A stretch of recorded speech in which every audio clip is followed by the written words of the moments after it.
And you're back to the greatest and the biggest morning show you would ever find on your TV sets. Yes, it is Prime Morning. My name is Episiotomy Akwamia, and it's time for Good Living segment. You know that we bring you health conversations every single Tuesday. And the topic for discussion today, I'm excited about this one. And I know that quite a number of you are excited about this because right from the beginning of the show, we gave you what the topic for discussion is. And I hope that you've already started getting interactive with us. Go on Facebook. It is Joy Prime without the TV.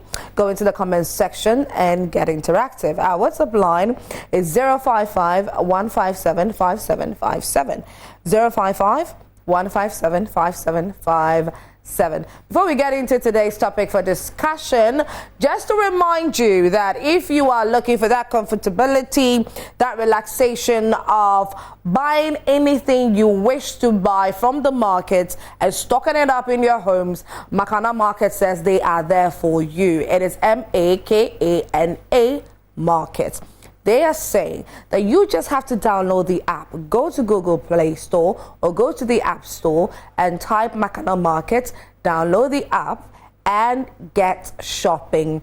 Now, if you are wondering or if you are thinking about the fact that, okay, if you are going to be doing it from the comfortability of your homes, your offices, the prices will probably be more as compared to the market price. They say, no, don't worry. You can get something to buy on the app for as low as 1 Ghana cedi.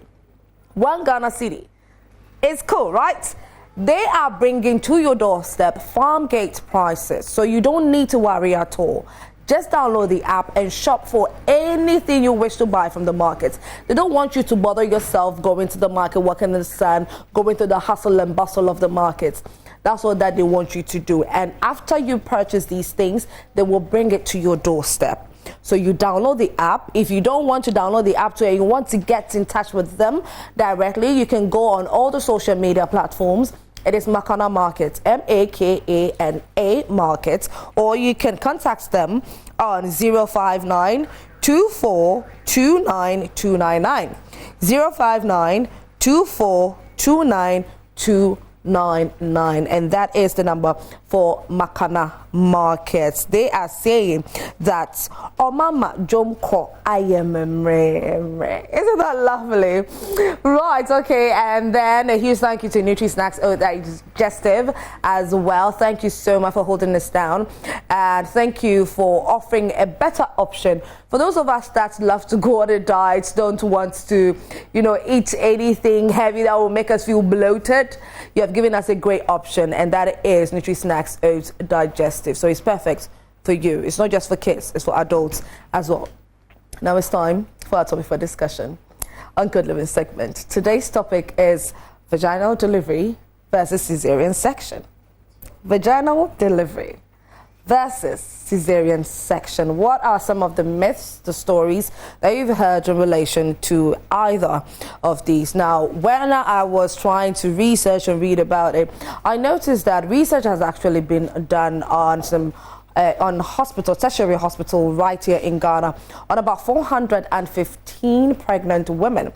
Now, out of that, 357 women prefer vaginal delivery, and 58 prefer cesarean section. What is the reason behind 357 women out of the 415 saying they want vaginal delivery? They said that because it is the natural way of delivering a child, so they prefer that. Because it's the natural way, they are going for it. Now, for the 58 women who said that they prefer the cesarean section, said that, okay, one, it is doctor's remarks. That is what the doctor is recommending that they do due to most probably health complications. And also, for those that have experienced a previous child delivery before, and they feel that, no, because of certain things they went through in the first one, they feel they want to do cesarean section. That is what the research said. But there's an expert in the house to give you every single thing, every single detail you need to know about these two. I can't wait to delve into the conversation with her. She is Greater Accra Region's best practicing midwife. And she was recently awarded that, which was in May. Yes, in May. And this is huge. I really want to know exactly what she has done over time to, you know, to be recognized in this manner. And she is in the person of Mrs. Rachel Hesse Mate. Good morning. Good morning. How are you? I'm good. Yourself? I'm good. You know, she's two seated there. She's not one. She's two. She's double seated. Are you comfortable? Are you okay? You're great. Let's get started. Vaginal delivery, cesarean section. There are so many things. Not yesterday, I went on my status and I posted that if you have any myths, if you've heard any myths or stories in relation to these, you can share it with me. And the things that people were saying, it's so funny. I know. It was so funny. But then I'll share some of them with you as we go into the conversation. But then before that, explain both to us. Well, good morning to all your viewers. Vaginal delivery, cesarean section. So a woman gets pregnant and at term, what we call, a layman will say 9 months, what we calculate from 37 to 40 weeks, labor should set in. So naturally, you expect your midwife, your doctor telling you that anytime from 37 weeks, spontaneous labor would set in. If spontaneous labor doesn't set in, and you are 40 weeks upwards, they'll plan to do induction of labor where the labor is initiated, it's started for you. And then when you come, we expect vaginal delivery. That's what you expect. It is preferred because it is the easiest way. It's less complicated, has less complications. And recovery is very easy. So when you get pregnant, we tell you that, okay, right from 37 weeks, we expect that spontaneous labor should set in. Like I said, if it doesn't induce labor. However, if this doesn't happen, and in the course of the pregnancy, something should happen, the preferred mode of delivery will be cesarean section. So the vaginal delivery, you come, you're in labor, you have contractions, your cervix, that is the opening of your womb, opens to a particular centimeters. That we see us put our finger there, we saw she's 2 centimeters, she's 3 centimeters, so you get to 10 centimeters where the cervix is fully open, ready for the baby to exit. So you're saying that you have to insert your finger there with the 2 fingers, with the 2 fingers there. So when it's 10 centimeters, it means that the woman is fully dilated. So how long, baby? How far would your fingers go? So we do so during the examination, just these 2 fingers that enters. And as you enter now, the 2 fingers are your eyes. It's going to tell you everything that is happening in there. So a midwife, who is the expert, will detect your cervix, which is, let me say, the neck of your uterus or the opening of your uterus. And then that is what opens. As you contract, as the woman contracts, that comes with pain, the cervix also dilates or opens up so that the baby's head can pass through, and the rest of the body is also delivered. So we expect that when you come into labor, every hour per signs, you should dilate 1 centimeter. It could be faster. It differs with every woman. So when you get to that 10 centimeters, you see that your midwife or whoever is attending to you, your doctor, will position you and then ask you to push with contractions. Then the baby is delivered through vagina. So even in the vagina, it could be assisted with the forceps. Maybe in the course of the delivery, there is a problem that we use instrument to help the baby come out. Or we use a device we call the vacuum, which helps us to also deliver. But all is coming through the vagina, and that defines the vaginal delivery. However, cesarean section is also a very good and best mode of delivery, but comes in when there is a problem, or that is why we say elective or plan. So it could be that in the course of the pregnancy, they tell you, okay, with your condition like gestational diabetes, you only had the condition when you got pregnant, where your sugars are just increasing, and it's been controlled. And those people are prone in getting big babies. So if your baby is big, we start psyching your mind that you may not be able to go through vaginal delivery. So right from the word go, we start psyching your mind and then book you as an elective or planned case for the cesarean section. And then with the cesarean section, we have emergency, where a woman comes and the woman is expecting a vaginal delivery. But in the course of the hours of laboring, something came up. The heart rate of the baby is compromised, it's dropping. We can't continue with the labor. we need to act immediately by going through a cesarean section to be able to deliver the baby for you. So the cesarean section is you being taken either on an emergency mode or planned to the theater. Anesthesia is given, either general that puts you to sleep completely, or your spine has been numb so that from the lower part downwards you don't feel anything. Then the baby, an incision is made or a cut is made, baby is delivered for you, a sutured back, and then the close-up is made. That is the cesarean section. Now we will get a little deeper into cesarean section. Let's come to vaginal delivery. Earlier you mentioned that when spontaneous labor is not happening after 37 weeks, you induce labor. What do you mean by you induce? What exactly do you do? Good. So a woman gets to 40 weeks, close to 41. Oh, okay. Spontaneous labor, which we expect it to occur naturally, spontaneously, it's not happening. And with that, the placenta that is providing the baby with oxygen, with nutrients, its work starts to depreciate from 40 weeks, 41 weeks upwards. So if labor is not certain, then we need to take an action. So when you come, you will be booked that, okay, up to this 40, 41 weeks, preferred hospital and their protocol, you come and then we induce the labor for you. What do? We have various methods where a medication is injected to start up the labor. Okay. So the service is injected, the medication is injected there just to start up the contraction for you. Another form too is a catheter is being inflated in there just to get the service or the opening to start its work because we are expecting baby to come out anytime soon. So it's like we are forcing. That is why you see people say, "Yeah, mommy, forced labor." I was given forced labor because you didn't come in with labor, but we booked you and then we initiated the labor for you. So that is the induced aspect of labor. Is it every time? You know, earlier I mentioned that I posted this on my status to ask for people's stories or myths that they had heard in relation to this.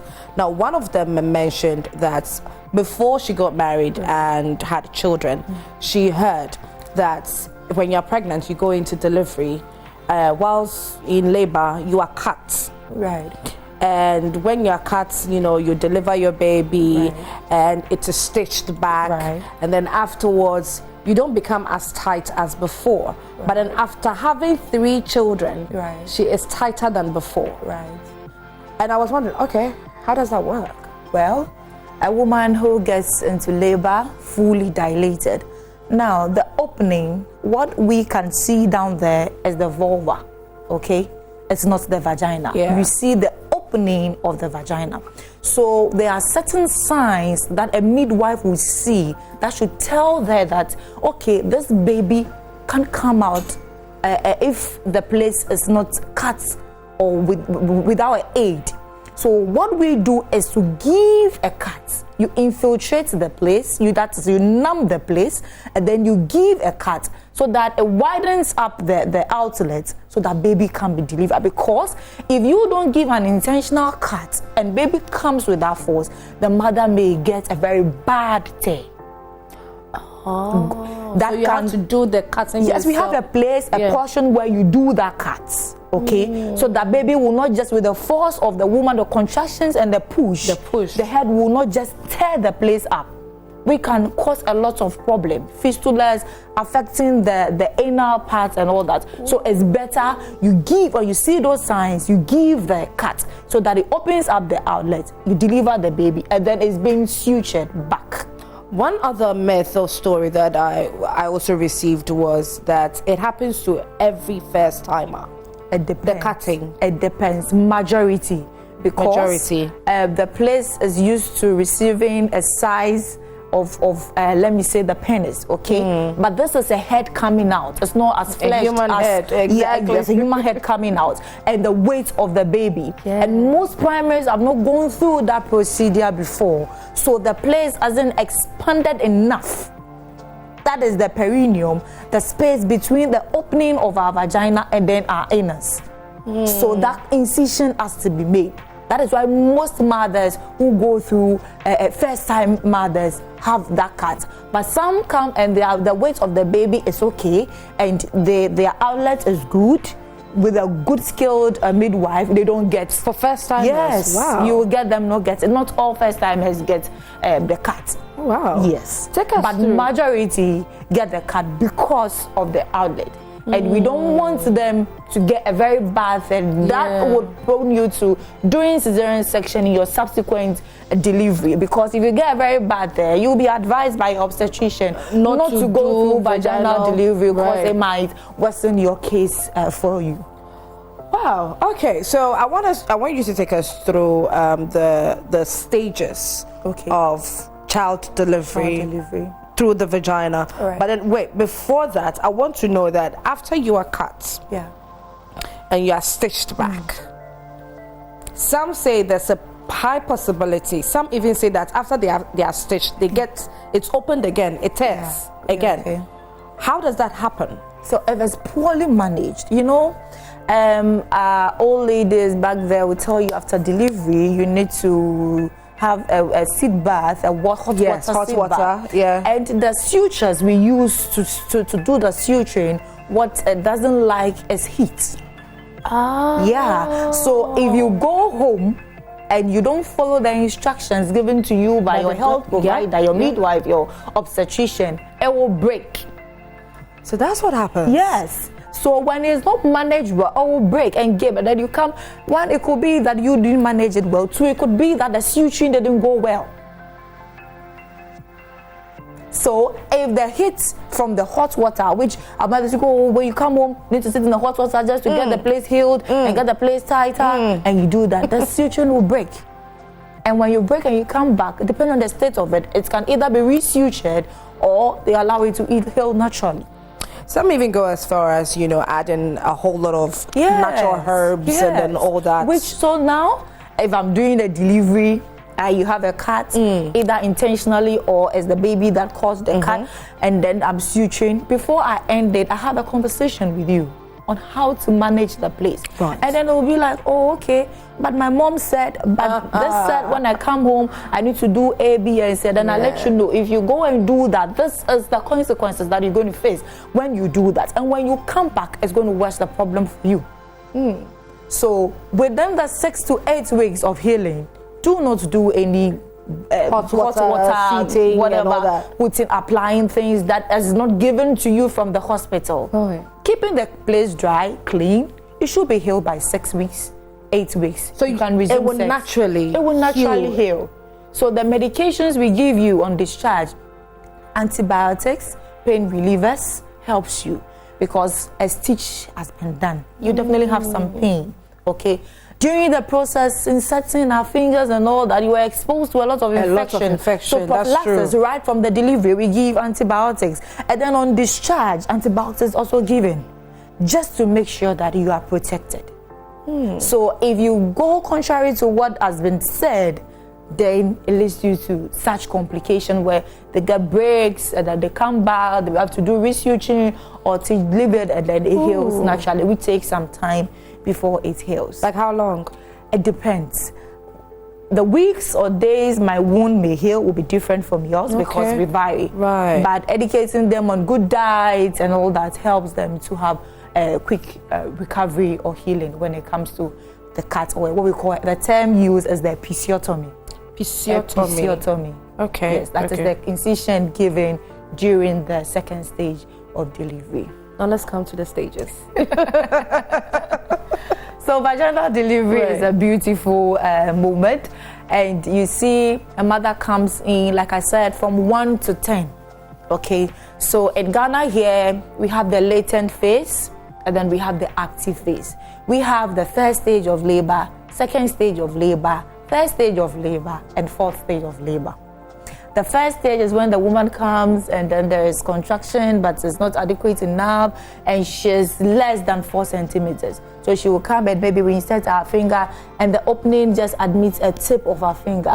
Okay. And then as she contracts, you go in after 4 hours. So we don't do it frequently. We do it every 4 hours. You go in there, you check, she's 2 cm. She's still in the first stage. Okay? And then you check. So until she gets to the 10 centimeters, she's in the first stage. But the first stage is divided into the latent and then the active.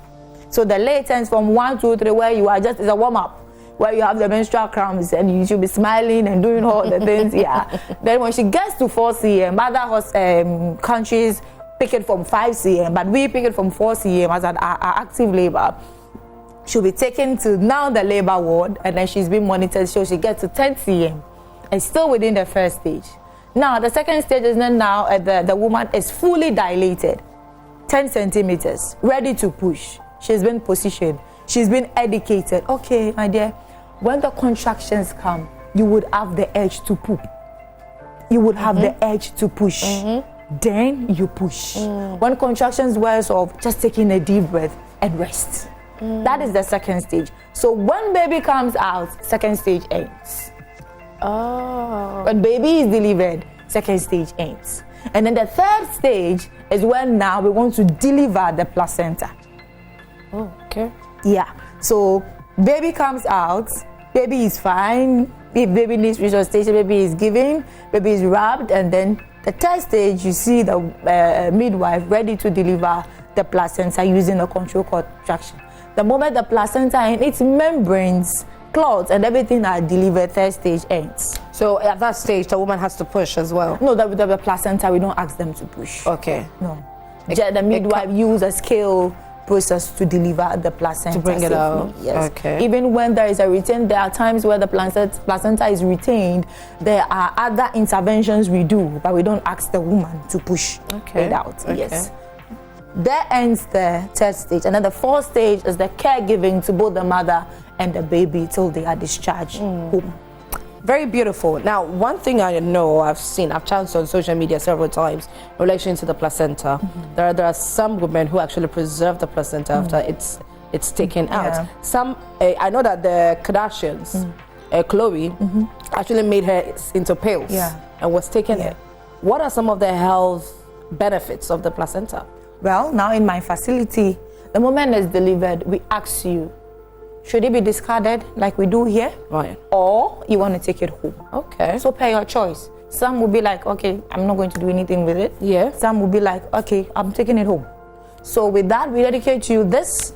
Within 24 hours, it should be discarded because it will start to give a bad smell. Yeah. So we put, there are some liquids, detergents that we put around it that can keep it for a while as you take it home. So that whatever you are going to do, whether go to bury, some go and bury it in their house, some what we had, some even prepare meal with it and all that. So it's your choice. We don't keep restrict it. you. No, not at all. Okay. If you want to take it, we just give you the back and you can send it over. But make So sure what does that it it's do? being disposed properly. Yeah. So what does it do? As in, how does it benefit them if they are to take it? Well, there's some believe that since it's coming from them, they want to take it to keep whatever. There was a Nigerian woman who explained to us that in their tribe, they believe that when you take it back home, whatever good thing that the child was bringing or coming with is still within the family. So they would prefer to, than to go and discard. Eat it. Yeah, and they believe they don't know how it's being disposed in the hospital, and they've heard news that people go for it for rituals and other things. So please, they prefer to take it away. Let me take it home, and we don't argue at all. We'll just package it nicely for you so that you can take it. This is very interesting. Okay, viewers, so this is Good Living segment, and our topic for discussion today is vaginal delivery versus Caesarean section. And Mrs. Rachel Hesse Marte has said quite a lot so far in relation to vaginal delivery. If you have any questions at all that you would want to ask her, she's here, she's ready, she will answer everything for you. So please go into the comment section of our Facebook page. It is Joy Primedale under TV, or you can take our WhatsApp line. The WhatsApp line is currently on your screen. Text us and ask us any question, anything you want to know in relation to vaginal delivery. Now let's come to Caesarean section. Take us through the stages. So today I'm here to amplify Caesarean section because last month we had a woman who had problems with the pregnancy where her BPs were just rising up uncontrollably. and we have a condition we call preeclampsia with severe features. She was showing all those signs, and she was with us. Doctors advised that we need to go in there and then take the baby out. But this woman said she's waiting for the husband to come before we take her to the theater. Ooh. Yes. And it was an emergency, you see. We explained to her CCG was done, the heart rate of the baby wasn't too good. And you know, when it comes to surgery, you cannot force the person. The person has to consent to it, agree to whatever procedure you are going to do. And this woman said, you know what, I'm waiting for my husband to come. Had you gotten in touch with her husband? Yes, and he said he was waiting. on his way. Yes. We're all waiting. This woman have lost one baby before. That's the second one. We waited. The time that she agreed, the husband wasn't in yet. In the evening, later around 4 or 5, she agreed. She was being prepared quickly. They got to the prep room where they prepare before they enter the theater. So let's listen to the heart rate of the baby before we go in. And heart rate was nowhere to be found. Oh. The spiritual beliefs attached to cesarean section, where mothers feel that for cesarean section it is bad. It's a no-no. For cesarean section, my spiritual father, my pastor told me that this pregnancy I would deliver by myself. So because this man has said this, whatever health workers are telling you, I'm not ready to listen. The husband came in the morning to meet a dead baby. In the morning, the one you were waiting for to consent to what you've struggled for months. You've already lost the baby. That evening, we were so sad. So from the morning up until the evening. Yes. Doctors were on you, and we can't force you. We can just counsel you, educate you, the consequences. So if you don't consent to it, you can't do anything. So going in there, realizing that there's no heart rate, we can't hear the baby's heart rate. And now that baby is gone, all your BPs are now dropping. They brought her back to the labor ward. She started having contraction and she pushed the baby out. So she put a dead baby? Yes, fresh. So women out there, there are 2 modes of delivery. 2 modes of delivery. It's either you are having a vaginal delivery or a cesarean section. When cesarean section is put on your table, which means that either your health or the health of the baby is compromised. So, all that the spiritual believe, I have said this on other sister stations, that my definition for Hebrew women is that having a healthy baby and a healthy mother. Yes. Irrespective of the mode of delivery. Yeah. You get people coming to deliver by cesarean section, they tell you, I don't want my people to know that I went through cesarean section. Why? Why? Because people believe that if you go through cesarean section and you're not a mother, you've not gone through, you know, the KK card that they go through it at the labor ward and they shout and the display. You didn't go through it. For a husband to tell the wife that, oh, Nasa would there one woo, I can't hear you now. Do you know what it takes to go through cesarean section? You have no idea.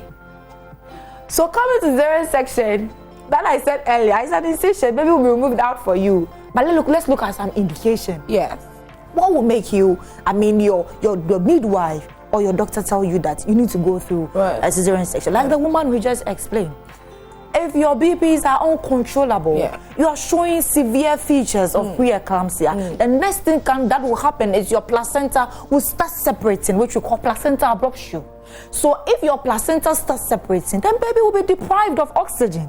It was that separating from the baby? Well, it's just it's situated in the womb. In the womb, yes. All right. Okay. And then at that time that you are going through that, the next thing that will happen is it's separating. Right. And blood vessels going through to the baby, supplying oxygen, will be diminished. Baby will start to struggle.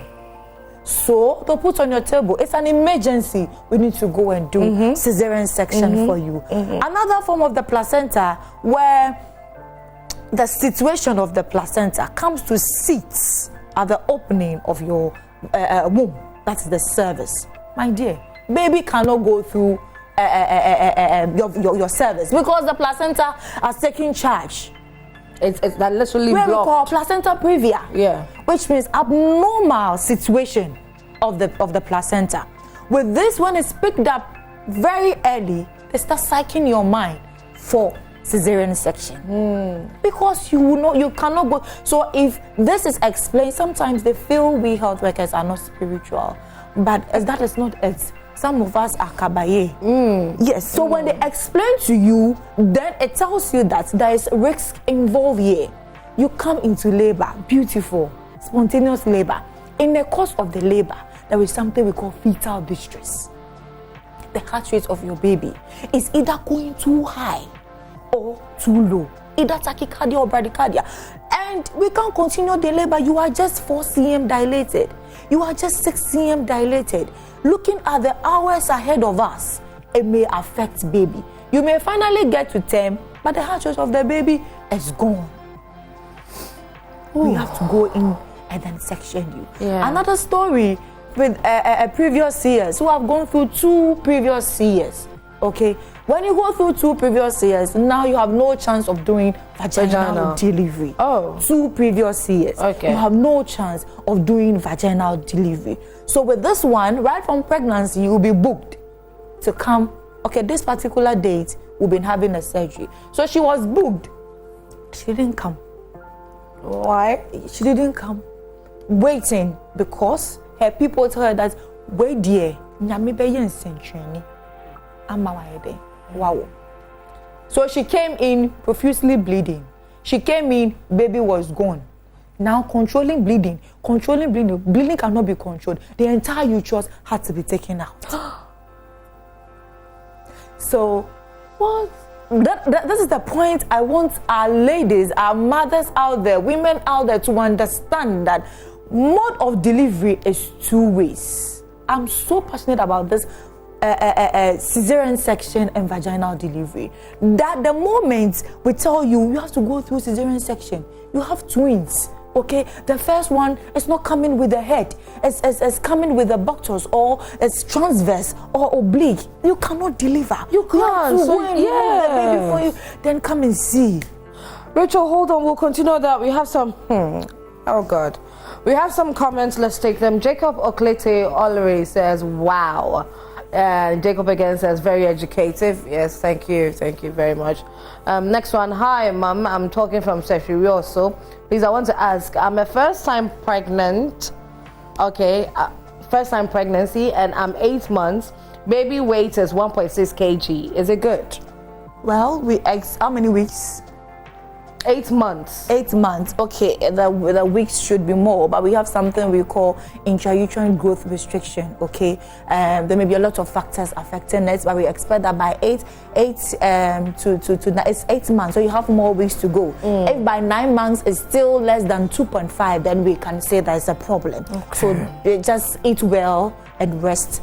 By 9 months, it should get to between 2.5 to 3.5. Anything less, the NICU will take it up and see how best they can help you. That's great. Kofi Isaac says, good morning to you.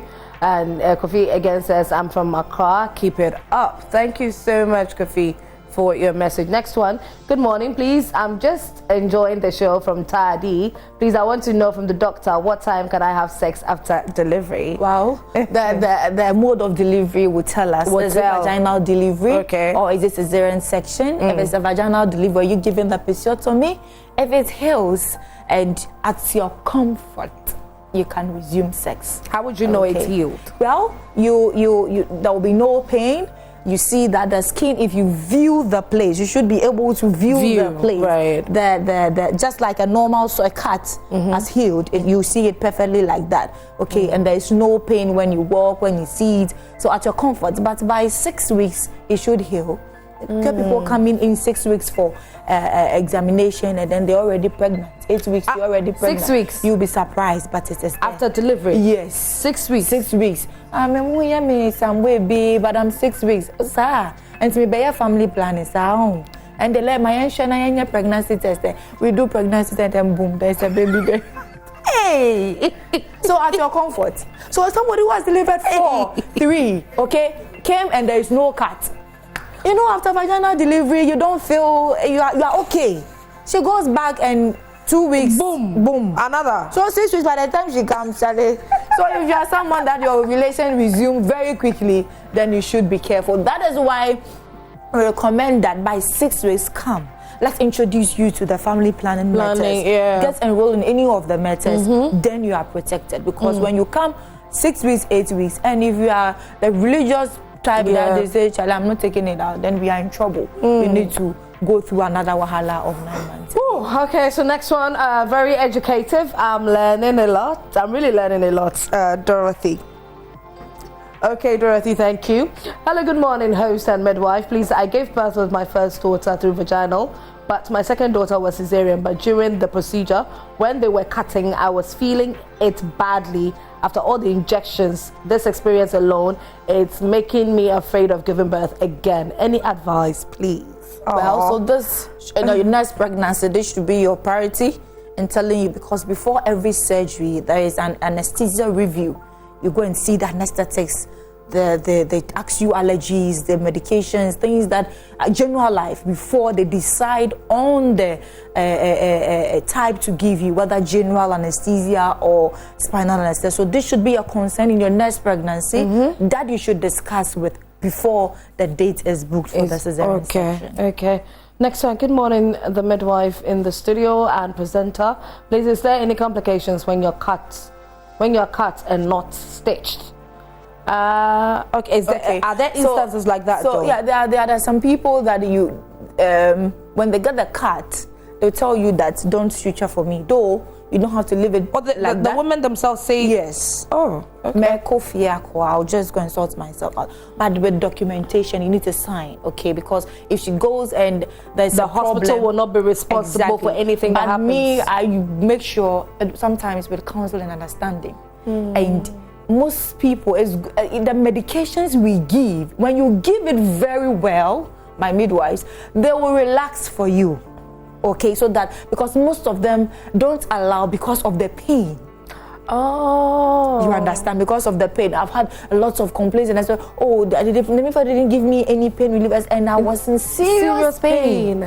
Okay, so when they come, I said, today you are going to take another story home.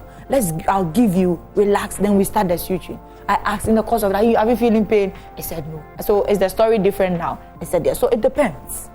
But they are supposed to give you something to numb you. Yes, even before the cut, even before. Supposed to give. So why don't they do it sometimes? They do, but sometimes, I don't know. But we do. As well. Next one. Good morning, please. When I was in the process of delivering, the tip or mouth of my womb was torn. Okay. That made me to bleed a lot during delivery, and what may be the cause? Good. So that's a cervical tear. Cervical. So the cervix I spoke about that dilates with time and with contractions. Now, when you are getting to 8 cm and 9 cm, the urge to push is very strong. It becomes intense. Yes. Yeah. Well, now they can't control, and some of them start to push before the time. We educate them, hold on, but it's uncontrollable. So sometimes push through undilated cervix, and then the cervix gets torn. And that place is so much vascularized that you bleed. Okay? Yeah. And that is what caused the bleeding. So it will be sutured and repaired for her. Ooh. But after that, she'll be able to have, Yes. So it depends on the extent of tear. Right. Yeah, and how it was repaired. Sometimes it can be that bad that with the repair, they'll tell you, okay, you're not doing vaginal delivery again. It's likely you get a very bad teddy and subsequent. But most of them, they repair, and then with the subsequent ones, they are good to go. So it's about the education going down well. If you push through undilated cervix, this is what you say. They are coming with a let me just push. Let me just push it out. I'm suffering. But it's not about that. And when you are talking to them, as if you don't understand what I'm going through right now.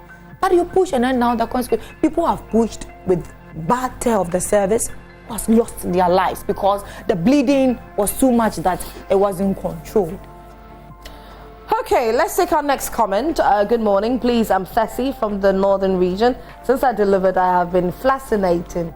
Oh, through my vagina. Oh, do you mean flatulence? Through my vagina unknowingly. Please, what can I do to stop it? Well, how long has she been delivered? That is the issue. And but what causes through the sometimes you see during labor they're exposed, okay, and some believe some research believe that when they are being exposed like that, there is gas, there is accumulation of air which try to exit out through the vagina. But I think she needs to be examined to probe further to see what exactly it is. Right. Yes, because we don't know the number of weeks that she's been delivered, and if this thing is persisting for over weeks, then we should dive further to see what is really causing. Okay. So my pretty lady from Northern Region, please go get checked, okay? It could be something else, so you need to get checked. Let's take some other comments. Good morning. Please, I want to know after the delivery if there's any need for cytotech.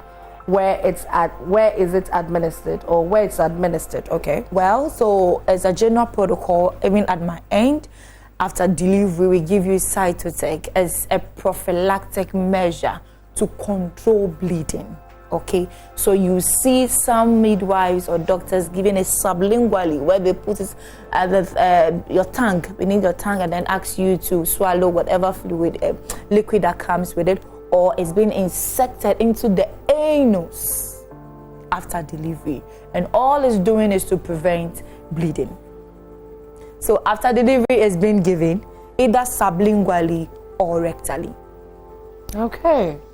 Next comment. Good morning, please. I want to ask, my sister is having some complications during her pregnancy, and GP said is cervical insufficient. Is there any solution for the cervix to come back to its normal length? Thanks. Well, the normal length, that is the length that the woman has, and cervical insufficiency is basically the cervix not able to hold or keep itself, whether it's a product in there. Okay, so anytime, and it could be a lot of causes. Sometimes it's the length naturally, sometimes it's because of what you call habitual abortion. Okay, you may have tried terminating for quite a while.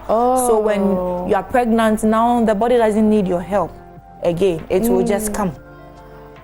So with these people, they are admitted, and then what we call cervical circlage has been put there just to close. So from 14 weeks has been applied to close the cervix or keep it intact till she is 36, 37 weeks. It will be released. Okay, it's like a stitch. Will be released so that she can have either spontaneous or cesarean section will be done for her. Okay. Next comment. Good morning. My name is Stephen from Tamale. Please, can a woman with cord prolapse go through SVD successful without complications on either the mother or the baby? This is an emergency. We said cord prolapse. The baby is in there and the cord has prolapsed. The cord is what has come out. Now, it's an emergency because the cord will go into spasm. You go into spasm, the blood vessels are constricted. When blood vessels are constricted, oxygen supply to the baby is diminished. When oxygen supply to the baby is diminished, fetal distress will set in and we are in trouble. So it's an emergency. It is an emergency. We need to act promptly. Okay, next one. Good morning, Joy Prime. I'm enjoying your discussion. Thank you very much. Some women delivered on their own at home unaided. My question is, do they also go through the 4 stages of vaginal delivery? Stephen from Navrongo. Yes, they go through the 4 stages because when labor starts, they are not ready to push. It takes some time. So they are going through the first stage. They are ready to push is the second stage. Now they deliver and the placenta is coming out and its membranes is the 3rd stage. And the mother and the baby is being cared for. It's the 4th stage. So it's still the same thing. That's that we advise that they come to the hospital. Because when you deliver at home, the bleeding complications, if it's not action is not taken promptly, it affects our mothers and we tend to lose them. So we advise come to the hospital to deliver. Okay, next comment. Hi, good morning. Please, when you have an saturate placenta larvae, can you give birth through vaginal delivery The lobe is like an abnormal, placenta dysfunction. Yes, you can deliver normally. Just that we'll be seeing when we deliver the placenta, then we can see that, okay, it's accentuate or it's bipartite. There are different forms of some of the placentas. Perhaps it's not blocking the passageway, and the baby's heart rate is not compromised. We are good to go. Okay. Next one, I am Callista Duval. I've gone through cesarean section twice. Do I still have a strong womb again? Yes, you still have strong womb again, and you have another chance of having cesarean section again. But the Ghana here recommend after the third cesarean section, please, it's okay. I was going to get to that because I know somebody who actually did mention that she was advised not to have another CS after the third one. Section, yes. The anesthesia, the whole process poses you to a lot of risk. So after third cesarean section, we should be okay. Is there any situation where a woman would say that, or a first timer would say that, no, I've heard too many painful stories in relation to vaginal delivery, so I want to have CS? Yeah. So now another thing I want to amplify is the use of pain medication. Okay, epidural. And labor analgesia, because if your reason for not going through vaginal delivery again and you prefer cesarean section is the pain, it's about the pain, then it can be managed. But you see, it comes with a cost. That is why most people will just not go. Because antenatal will tell you, okay, when you come, it's coming to labor, we have something we call labor analgesia that goes for this amount. We have epidural that goes for this amount. Maybe we are charging 500 or 600. That's not every woman who can afford. But it is available. I have taken care of mothers who have gone through epidural and have a safe delivery. Okay, no pain. In fact, no pain. She slept throughout the labor and she was fully dilated and she was ready to push. But Rachel, she came from the US and delivered there. I just don't want to feel. She came from the US and delivered here? Yes, during the COVID. So she was tagged here and then she had to deliver. I don't want to feel any pain. So we prepared for epidural. And throughout there was no pain. She was ready to make her. I was like, and our mothers, why? Why? She was just fully dilated. I said, okay. She said, Richard, I now have the edge to push. I said, really? So regardless of you being given the epidural, you will still feel the edge. That is what people think, that, okay, at a point, you may not feel the edge to push. But there are a lot of factors we put in place before the epidural can be given to you. Okay. We look at the centimeters you have dilated. You need to get to 4 centimeters before it will be given to you. We look at the heart rate of the baby. We look at the mother's vitals as well. Okay. Because it's a pain medication and it can cause respiratory distress to either you or the baby. Then I believe that a pregnant woman who is asthmatic cannot go through that. Yeah, it depends. It depends. So we look at oxygen saturation at that moment, the respiration at that moment, and then we finally decide, okay, let's go for it. So this demand strong, strict monitoring throughout the process, and we are good to go. Wow. Okay. Let's take some more comments. Very, very educative. I want to ask, what causes one of ovary to be swollen when a woman is pregnant? Causing the ovarian cyst is a fluid field. Okay, some resolve it comes naturally, and some also resolves naturally. Some requires that you go through surgery for it to be removed for you. Okay. Oh no. This one, we've taken this comment already.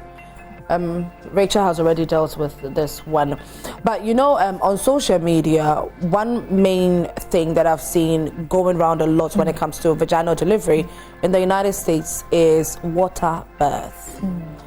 And I wonder, anytime I see these videos trending, I wonder, what is it about water birth that is now becoming a thing that people feel these women, especially with the African women in the US, they feel that it's better for them to do water birth instead of going to hospital and then pushing the regular way?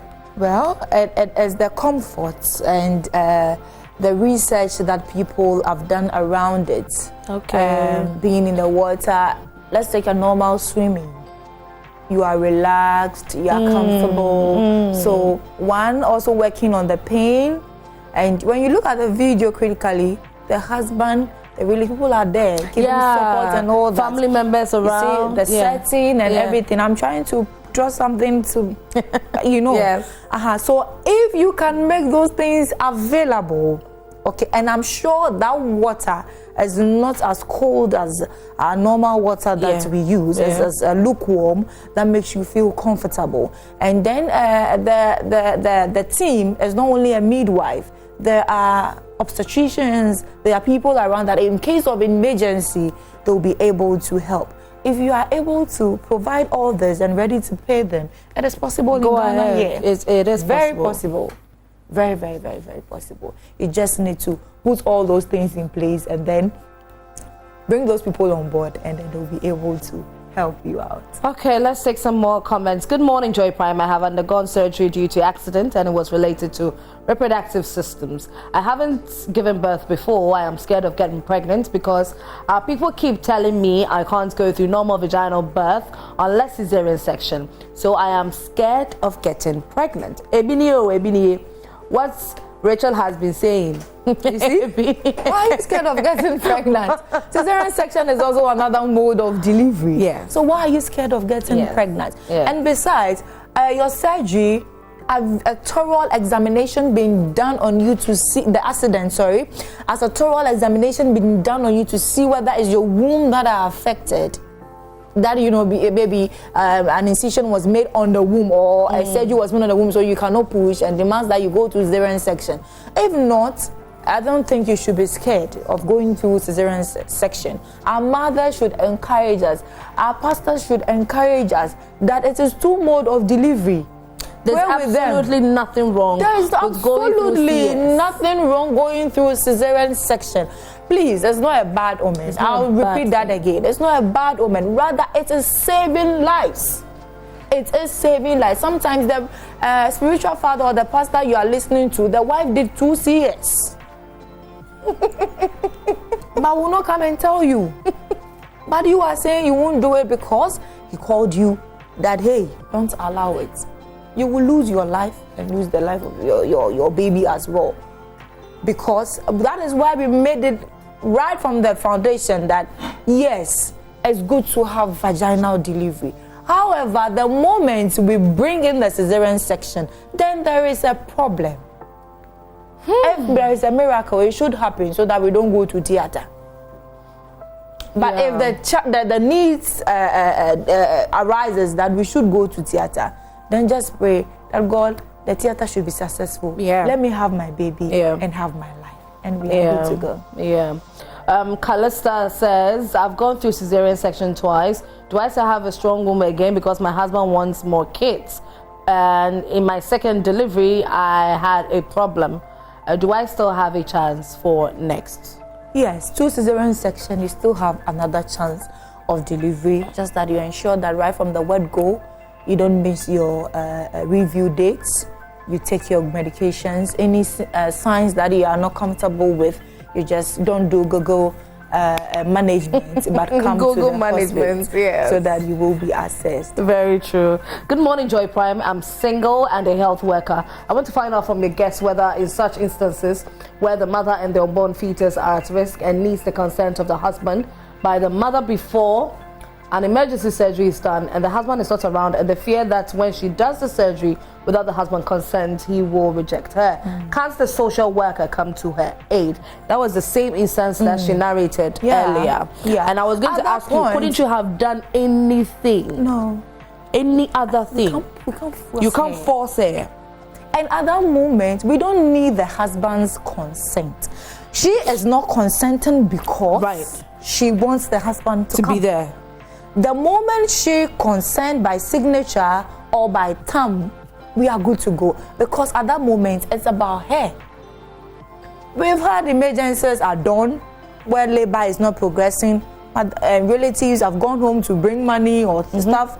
So we have to do cesarean section. Madam, there are some that when you explain to them, they understand, and then they just consent, and then we are good to go. So we don't need to wait for the husband to come back to us and come and consent.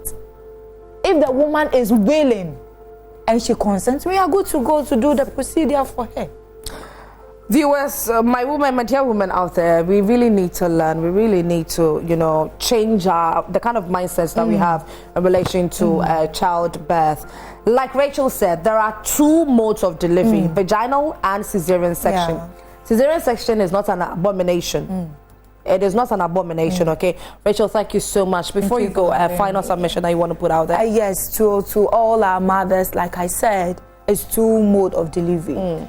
You're thinking of the recovery process after cesarean section. You're thinking about what the society is going to tell you. Hey, you didn't have a vaginal delivery. No, you are super mothers. Those who go through cesarean section, I always want to use myself as an example. I don't mind at all. I already have 2 kids.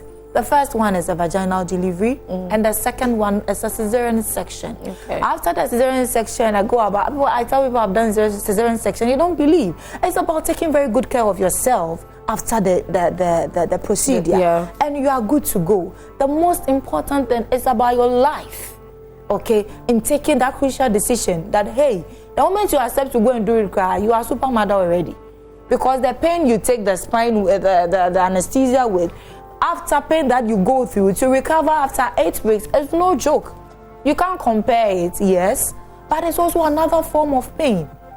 So mothers out there who are pregnant, who are expecting, please, when the need arrives that you go through cesarean section, embrace it, and the outcome. A healthy mother and a healthy baby. Thank you.